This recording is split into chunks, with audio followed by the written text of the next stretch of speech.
大家好，我是城南外语高中2年级汉语班的学生明穗琴。今天我介绍邓小平。邓小平是中国伟大的政治家。 동영상을 틀었는데 갑자기 중국말이 나와 놀라셨죠?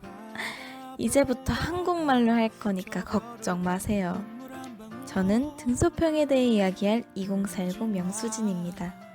이제 시작할 거니까 조금만 집중해주세요. 여러분들이 존경하는 사람은 누구인가요? 여러분의 멘토는 어떠한 목적을 가지고 어떠한 일을 해냈던 사람이신가요? 우리나라에도 훌륭한 인물이 참 많지만 오늘은 중국에서 훌륭한 인물 중 1인으로 뽑히는 등소평에 대해 알아보도록 해볼게요. 저는 등소평이라는 인물을 알아보고 등소평의 업적, 그리고 등소평의 명언을 알아보는 순서로 이야기를 진행하겠습니다. 먼저 등소평의 프로필을 잠깐 살펴볼까요?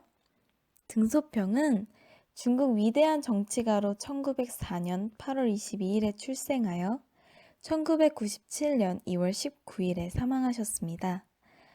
등소평은 중산대학교를 졸업하였으며 여기 프로필에 나와 있는 것 말고도 1953년 군부 출신으로 중국 공산당 총서기가 되셨고 1955년에는 정치 국원이 되셨습니다. 1967년에는 문화혁명으로 실각하였지만 1973년에 부수상으로 복귀하셨습니다. 1975년에는 다시 정치 국원이 되셨고 중앙위원회 부의장까지 되셨다고 해요.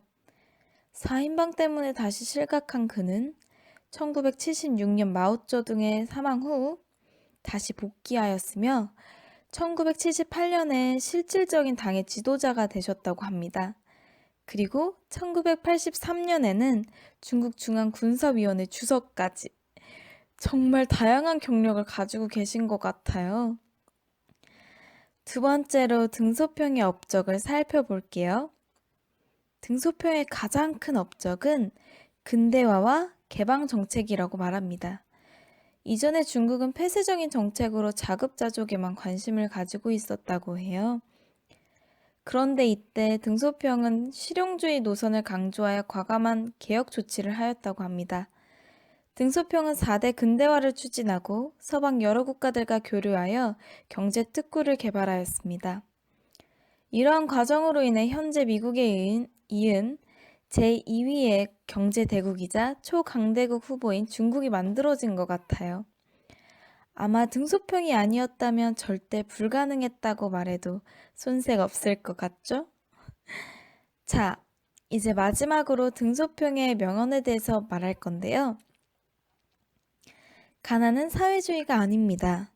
생산력을 해방시키고 발전시켜 양극화를 막고 공동의 부를 실현해 나가는 것이 우리의 목적입니다.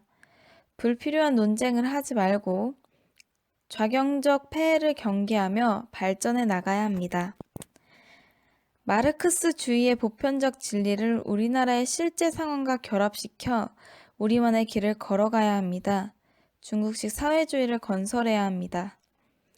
장래의 국가가 발전하고 모두가 부유하게 되었을 때 나는 부유한 국가의 보통 시민이 될 것이다. 백묘응묘. 백묘응묘는 흰 고양이든 검은 고양이든 쥐만 잘 잡으면 좋은 고양이다 라는 뜻입니다. 등소평은 여기 나와 있는 명언 외에도 다양한 명언을 남기셨습니다. 이제 제가 등소평과 관련된 재미있는 일화 하나를 소개해 드릴까 해요. 중국인들이 존경하는 지도자 등소평은 키가 150cm도 안 되었다고 합니다.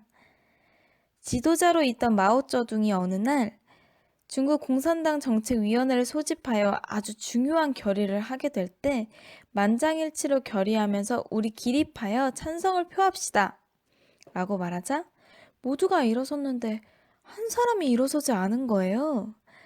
그래서 가만히 있자, 모두 일어나지 않은 것 같은데요? 라고 하면서 등소평을 바라보았고 등소평은 의자 위에 올라서서 웃는 얼굴을 하며 저도 일어섰습니다 라고 했다는 일화가 있습니다. 등소평이 만약에 키 작은 것에 대한 열등감을 붙잡혀 살았다면 중국 최고의 지도자가 될 수 없었을 거예요. 열등감을 초월할 수 있어야 인생을 행복하게 살 수 있고 행복한 자만이 인생을 성공할 수 있지 않을까요? 여러분도 열등감을 초월하여 행복한 인생을 살아갈 수 있도록 항상 기도하고 진심으로 응원할게요. 지금까지 등소평에 대해 발표한 2040 명수진이었습니다. 감사합니다.